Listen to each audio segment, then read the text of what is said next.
పిల్లలకి స్కూల్ పాఠశాలైతే పేరెంట్స్‌కి స్కూల్ పేరెంట్స్‌శాల.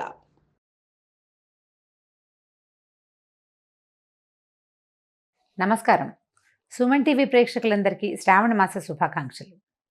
శ్రావణ మాసం పూజల మాసం. శ్రావణ మాసాన్ని నభోమాసం అంటారు. శ్రావణ భాద్రపదాలు వర్ష ఋతువు కాబట్టి ఇలాంటి పేరుతో చెప్తారనమాట. అయితే ఈ వర్షాకాలం కావటం వల్ల ప్రకృతి పరమ శోభాయమానంగా ఉంటుంది, ప్రశాంతంగా ఉంటుంది. కొంచెం వానలు అడ్డం వచ్చినప్పటికీ షాపింగ్లకి పూజలకి పెద్దగా ఇబ్బంది ఏమి ఉండదు. మన దారిని మనం చేసుకుంటూ ఉండొచ్చు. శ్రావణ మాసానికి ముందు వచ్చిన ఆషాఢంలోనే దక్షిణాయనం ప్రారంభమైంది. దక్షిణాయనం ఉపాసనా కాలం, పూజలు ఎక్కువ చేయాల్సిన రోజులన్నమాట ఇవి. ఇదివరకటి కాలంలో ఏం చేసేవారో కానీ ఇప్పుడు మాత్రం మనం కొన్ని సంవత్సరాలుగా, అంటే కనీసం ఒక 100 సంవత్సరాల నుంచి అనుకోండి, మనకు తెలిసినంత మటుకు మన అమ్మమ్మలు నాయనమ్మలు కూడా ఈ వరలక్ష్మి వ్రతము మంగళగౌరి వ్రతము చేసుకుంటూనే ఉన్నారు, మనకు తెలుసు కదా. అయితే ఈ పూజలు చేయగలిగేటువంటి ఈ రోజుల్లో పూజ ఎవరికి చేయాలి, అసలు పూజ ఎందుకు అనే దాని మీద కొంచెం ఆలోచిద్దాం. శ్రావణ మాసం లక్ష్మీ మాసం అని చెప్పుకుంటాం కదా. శ్రావణము అంటే శ్రవణ సంబంధమైనది. ఈ శ్రవణము అనేది వెంకటేశ్వర స్వామి జన్మ నక్షత్రం. కలియుగంలో కలవు వెంకటనాయక అంటారు. కలియుగానికి వెంకటనాయకుడే ప్రధాన దైవం. ఆయన నామ సంకీర్తన వల్లే చాలా పాపాలు తొలగుతాయి, కర్మ సంచయం జరుగుతుందని, కర్మశేషం మిగలకుండా పోతుందని, మనం ఏ కర్మలైతే ఇంతకు ముందు చేసుకున్నామో, ముందు జన్మల్లో చేసామో వాటి నుంచి కొంత విముక్తి లభిస్తుందని ఆ కొండ ఎక్కటము, స్వామిని తలచటం వల్ల అని బాగా నమ్ముతాం మనం. అయితే స్వామివారి జన్మ నక్షత్రమైన ఈ శ్రవణ నక్షత్రానికి సంబంధించినటువంటి శ్రావణ మాసము లక్ష్మీ అమ్మవారికి అత్యంత ప్రీతిదాయకమని చెప్పబడుతుంది. లక్ష్మితో పాటుగా మంగళవారాలు మంగళ గౌరీ వ్రతాన్ని కూడా ఈ కాలంలో చేసుకుంటాం. అయితే లక్ష్మీదేవి అనగానే ఏమిటి లక్ష్మీదేవి స్వరూపం? లక్ష్మీదేవి భర్తని అనుసరించి ఉంటుంది. అనుసరించి అంటం కంటే నిత్యానపాయనిగా ఉంటుంది. ఆయన్ని వీడి ఉండదు, భర్తతోటి కలిసే ఉంటుంది. ఇప్పుడు అత్యంత శక్తివంతుడు, ప్రపంచ నిర్మాణ సారథి, ప్రపంచాన్ని నడిపేటువంటి వాడు అయినటువంటి భగవంతుడైన శ్రీమన్నారాయణుడి సతీమణి అయినటువంటి లక్ష్మీదేవి ఆయనని వదిలిపెట్టి ఉండదు. ఆయన యొక్క శక్తి లక్ష్మీదేవే అని చెప్పాలి మనం. భగవంతుణ్ణి నడిపించేదే లక్ష్మి. భగవంతుడు మనని నడిపిస్తాడు. మనని నడిపించే భగవంతుని యొక్క నడక శక్తి అయినటువంటి లక్ష్మీదేవిని నిత్యము అర్చించడము చాలా శుభస్కరము, అత్యద్భుతమైన విషయం. అయితే ఇప్పుడు లక్ష్మీదేవి అనగానే మనకు ఒక రూపం, ఒక ధ్యానం వస్తుంటుంది. చక్కగా పద్మాసనం వేసుకుని ఎర్రటి తామర పువ్వులో కూర్చుని ఉంటుంది.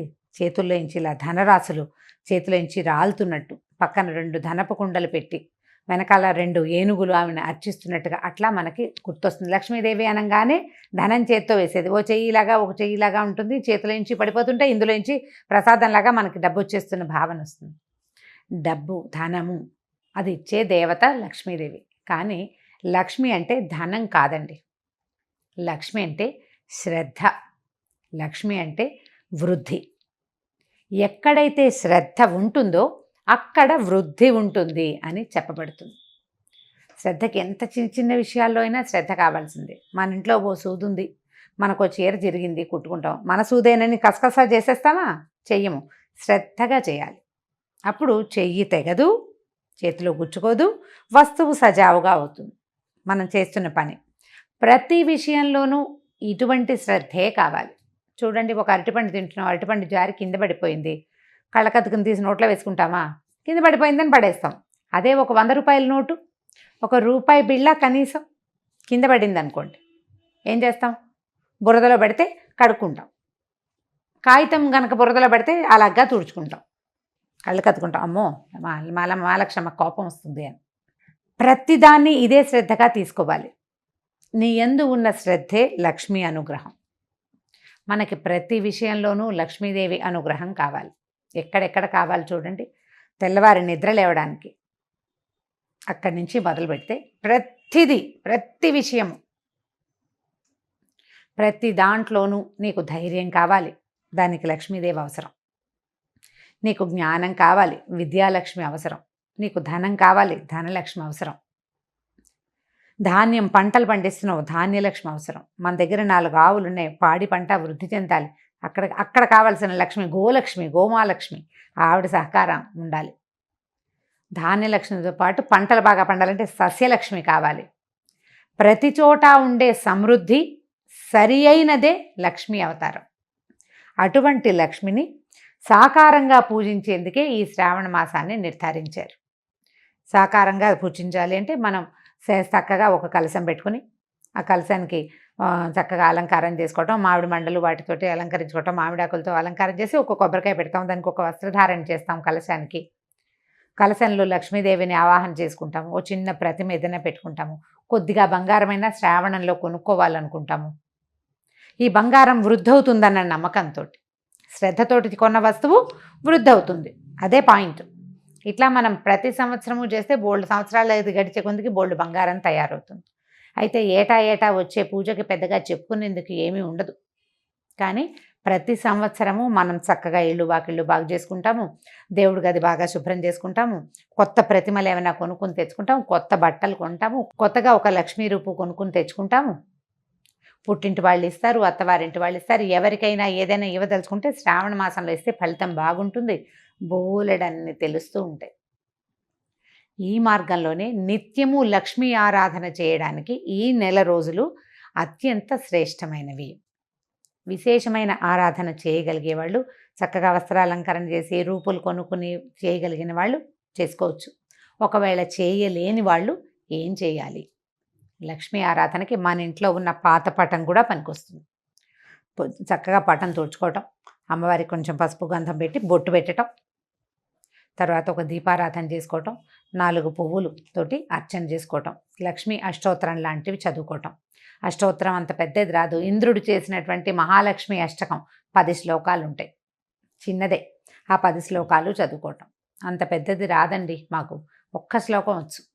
లక్ష్మీ క్షీర సముద్ర రాజతనయాంతోటైనా సరే ఆ శ్లోకం చదువుకుని అమ్మవారికి శ్రద్ధగా పువ్వులు సమర్పించి, బెల్లం ముక్క పంచదార దగ్గర నుంచి మీరు రవ కేసరి వరకు ఏది చేసి పెట్టినా సరే శ్రద్ధగా చేసి అమ్మవారికి నివేదన చేసుకోండి. ఈ నెల రోజులు ఇలా శ్రద్ధగా ఆరాధించిన వాళ్ళకి అన్ని విధాల సర్వతోముఖాభివృద్ధి లభిస్తుంది. బాగా సాంగంగా చేయగలిగిన విధానంతో చేసుకోగలిగిన వాళ్ళు చేసుకుంటారు. చేసుకోలేకపోయినా కూడా మాకు రాదు కాబట్టి మేము చేయలేము అన్న భావన పడద్దు. అసలు పూజకి రావడం కాదు కావాల్సింది, శ్రద్ధ కావాలి. శ్రద్ధతోటి లక్ష్మీ ఆరాధన చేయండి. లక్ష్మీ ఆరాధనలో భాగంగా అసలు లక్ష్మీదేవి ఏ ఏ విషయాల్లో ఉంటుందో చూద్దాం. ఎవరి దగ్గర లక్ష్మి ఉంటుంది? లక్ష్మి అంటే డబ్బు అనుకోవట్లేదు కదా, మనం చాలా విషయాలు చెప్తున్నాం. లక్ష్మి చాలా ఇష్టంగా ఉండే ప్రదేశాలు కొన్ని ఉన్నాయి. అవి ఎన్ని ఉన్నాయండి? కనీసం ఒక 30-40 నేను చెప్తుంటే అలా లిస్ట్ వచ్చేస్తూనే ఉంటుంది. శుభ్రమైన వస్త్రాలు, శుభ్రమైన ఇల్లు, అలంకరించిన వాకిళ్ళు, పోట్లాటలు లేని ఇల్లు, ఏకీచులాటలు లేనటువంటి సంసారాలు, మన బియ్యం బస్తాలు, బియ్యం డబ్బా, పసుపు డబ్బాలు, పసుపు కుంకాల్లో లక్ష్మీదేవి ఉంటుంది. ఆమెకి ఇష్టం ఆ రంగులు, అక్కడ ఉంటుంది. అందుకని చూడండి, మన ఇంట్లో పసుపు కనుక చివరికి వచ్చిందనుకోండి, అయిపోయింది పదం వాడనివ్వరు, నిండుకుందనమంటారు. అయిపోయింది అనకూడదు, ఖాళీ చేయకూడదు. అసలు బియ్యం డబ్బాని కూడా ఖాళీ చెయ్యరు, చివరికి 2 గింజలు వెనక్కి వేసుకోవాలి, అలా ఖాళీగా ఉంచకూడదు. అవన్నీ లక్ష్మీ స్థానాలుగా భావిస్తాం. ఇతరులకి సేవ చేసే వాళ్ళకి, ఇతరులకి సహాయం చేసే వాళ్ళ దగ్గర, ఎవరైతే పరమత సహనంతో మెలుగుతారో వాళ్ళ దగ్గర, ఏదైనా తగాదా వచ్చినా తిరగబడి మాట్లాడకుండా ఎవడుంటాడో వాడి దగ్గర, వాడి సహనంలో లక్ష్మి ఉంటుంది. చిన్న పిల్లల్లో, పెద్ద వృద్ధుల్లో, శుభ్రమైన మంచాల మీద, మంచం కూడా లక్ష్మీ స్వరూపమే. మన ఇంట్లో మనం వాడుకునే తిరగలి, రోకలి, రోలు, గుండ్రాయి, ఇవన్నీ కూడా లక్ష్మీ స్వరూపాలే. వీటితోటి మనం ఎంత శ్రద్ధగా ఉంటున్నాము అనే దాన్ని బట్టే లక్ష్మీ కటాక్షం మన మీద ఎంత ఉంటుంది అనేది ఉంటుంది. దేనిని పారేయకూడదు. అన్నం వృధా చేయని ఇళ్లల్లో లక్ష్మీదేవి ఉంటుంది. ఎప్పుడూ వెలుగ్గా ఉండటం, నిత్యము దీపారాధన చేయబడ్డం, సాయంకాల సంధ్యావేళల్లో తలుపులు వేసుకోకుండా లైట్ వెలిగించి తలుపు తీసి పెట్టుకోవాలి. ఆ సమయంలో లక్ష్మీదేవి యొక్క ప్రవర్తన బాగుంటుంది. ఆవిడకి ఇష్టం అనమాట అది. ఆవిడ ఎప్పుడు నడిచి వస్తూ ఉంటుంది బయటికి లోపలికి. పువ్వులతో అలంకరించిన దేవతా స్వరూపాల్లో లక్ష్మి ఉంటుంది. జలంలో లక్ష్మి ఉంటుంది. పాత్రలలో లక్ష్మి ఉంటుంది. వీటన్నిటినీ మనం శుభ్రంగా ఉంచుకోవాలి. ఇలా శుభ్రంగా ఉంచుకున్న వాటి వల్ల మనకి లక్ష్మి పెంపొందుతుంది. పాత్రలు శుభ్రంగా ఉన్నాయి, ఆరోగ్యం పెంపొందుతుంది. మంచం శుభ్రంగా ఉంది, చక్కని నిద్ర పడుతుంది, మరునాడు చక్కగా పనిచేస్తాం మనం. ఇల్లు శుభ్రంగా ఉంటే ఆరోగ్యము బాగుంటుంది, పవిత్రంగా ఉంటుంది, ప్రశాంతంగా ఉంటుంది. ప్రతి వాళ్ళకి జీవితంలో ఏవో కావాలని ఉంటుందండి. అన్నం లేని వాడికి అన్నం కావాలి, అన్నం నీళ్ళు 4 అందేవాడికి ఇంకొంచెం బెటర్మెంట్ కావాలనిపిస్తుంది. ఆ బెటర్మెంట్ కూడా ఉన్నవాడికి ఇంకా పైకి ఎదిగిపోవాలనిపిస్తుంది. ఆ పైకి కూడా ఎదిగాక వాడికి చిత్తశాంతి ఉండదు, వాడికి మనశ్శాంతి కావాలి, శాంతి లక్ష్మి అవసరపడుతుంది. ఇవన్నీ ఉంటే ఆరోగ్యం ఉండదు, ఆరోగ్య లక్ష్మి అవసరపడుతుంది. వ్యక్తులు ప్రతి వాళ్ళు ఏదో ఒక లోటుతోటే ఉంటుంటారు. ఈ లోటులు ఎక్కడ పూరింపబడతాయంటే పూజ వల్ల పూరింపబడతాయని అనుకోకూడదు, శ్రద్ధ వల్ల పూరింపబడతాయి. మనం ఏ పొరపాటు చేస్తున్నాం, దేనివల్ల నాకు ఇది వస్తోంది ఈ సమస్య అని మనకు ఆలోచన వస్తే చాలు. ఆ విషయాన్ని శ్రద్ధతోటి సరిచేసుకుంటే మనకు కావాల్సింది సమకూరుతుంది. వ్యక్తుల యందు ఉండేటువంటి శ్రద్ధే సాక్షాత్ శ్రీ మహాలక్ష్మి స్వరూపం. ఈ శ్రావణ మాసాన్ని మన యొక్క శ్రద్ధామాసంగా మార్చుకోండి. రోజు ఒక కథ విని ఒక ఇది చేసి కార్తీక పురాణంలాగా మా శ్రావణ లక్ష్మి పురాణం అని భావించొద్దు. ఇవి నెల రోజులు మీరు శ్రద్ధగా గనక ఉంటే, శ్రద్ధగా ఉండటం మీకు అలవాటైపోతుంది. ప్రతి విషయంలోనూ ఏ పని చేసినా శ్రద్ధగా చేయాలి. పోట్లాడినా కూడానా అని అడగండి, పోట్లాడకూడదు.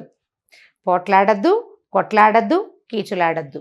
ఎవరితోటి తగాదా వచ్చే పరిస్థితిని అసలు రానివ్వకుండా ఉంచుకుందాం. ఈ నెలని శ్రద్ధామాసంగా భావించి ఈ నెల రోజులు ఒక దీక్షలాగా దీన్ని చేపట్టండి. ఆ తర్వాత మన ఇళ్లలో సమస్యలు తగ్గిపోతాయి.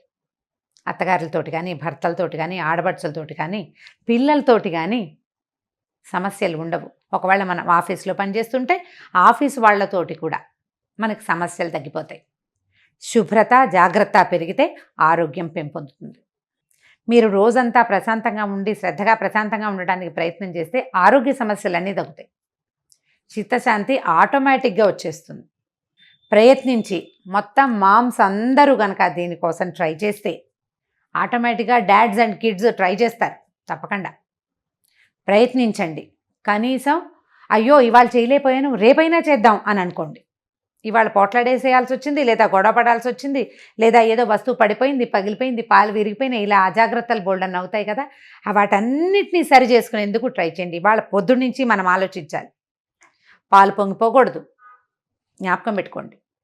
పాలు పొంగకూడదు, మన వేళ్ళు గీళ్ళు తెక్కకూడదు, మనం కాలుజారి పడిపోకూడదు, జాగ్రత్తగా ఉండాలి. అన్నం వృధా కాకూడదు, ఏ వస్తువు వృధా కాకూడదు. జాగ్రత్తగా శ్రద్ధగా కనుక చేస్తే ఈ శ్రావణ మాసం తాలూకు ఎఫెక్ట్ సంవత్సరం అంతా ఉంటుందండి. ఇది పూర్తిగా మన జీవితాలని బాగు చేస్తుంది.